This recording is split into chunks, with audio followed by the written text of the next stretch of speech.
बहुत समय पहले पवित्र सरस्वती नदी के किनारे महान आशी वेद व्यास जी रहते थे। उन्होंने वेद और अनेक ग्रंथ लिखे थे, फिर भी उनका मन अधूरा था। एक दिन देवर्षि नारद मुनि वीणा बजाते हुए वहां आए। मुस्कुराकर उन्होंने कहा, हे व्यास, तुमने बहुत ज्ञान लिखा है, पर क्या तुमने ईश्वर के प्रेम को गाया है? भगवान की लीला की कथा लिखो, भागवत पुराण। व्यास जी की आंखें बंद हुईं और उनके हृदय से भक्ति का प्रकाश प्रकट हुआ। कई वर्ष बाद महान राजा परीक्षित शिकार के लिए जंगल में गए। थके हुए और प्यासे वे जल और विश्राम की खोज करने लगे। वहां उन्होंने देखा कि ऋषि शमीक एक वृक्ष के नीचे ध्यान में लीन बैठे हैं। उनकी आंखें बंद थीं, वे गहरी साधना में थे। राजा परीक्षित ने जल मांगा, पर ऋषि ने कुछ नहीं सुना। क्रोध और अपमान की भावना से भरकर राजा परीक्षित ने अपना संयम खो दिया। उन्हें पास में एक मरा हुआ सांप मिला, जिसे उन्होंने ऋषि की गर्दन में डाल दिया। फिर वे वहां से चले गए, ये जाने बिना कि उन्होंने कितना बड़ा अपराध कर दिया।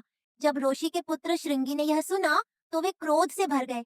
उन्होंने कहा, इस राजा ने मेरे पिता का अपमान किया है। 7 दिनों के भीतर तक्षक सर्प से डसेगा। उनके शब्द श्राप बन गए। जब ऋषि शमीक को पुत्र के श्राप के बारे में पता चला, वे दुखी हो गए। उन्होंने कहा, बेटा, क्रोध केवल दुख लाता है।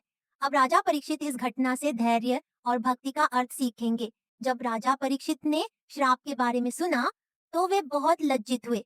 उन्होंने कहा, मैंने एक ऋषि का अपमान किया, अब मुझे उसका फल भोगना होगा। उन्होंने अपना महल त्याग दिया और क्षमा और सत्य की खोज में निकल पड़े। राजा परीक्षित पवित्र गंगा तट पर बैठे। उन्होंने पूछा, मैं मृत्यु के भय से कैसे मुक्त हो सकता हूँ? मैं भगवान तक कैसे पहुँच सकता हूँ? अनेक ऋषि उन्हें मार्गदर्शन देने आए। तब वहां आए युवा ऋषि शुकदेव गोस्वामी, जो वेद व्यास के पुत्र थे।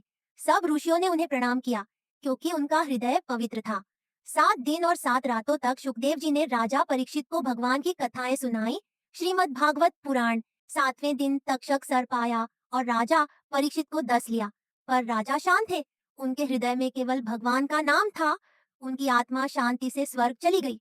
ऋषियों ने प्रार्थना की और संसार ने भक्ति की शक्ति को याद किया। राजा परीक्षित की कथा हमें सिखाती है, क्रोध बड़ा नुकसान कर सकता है, पर भक्ति और पश्चाताप शांति लाते हैं।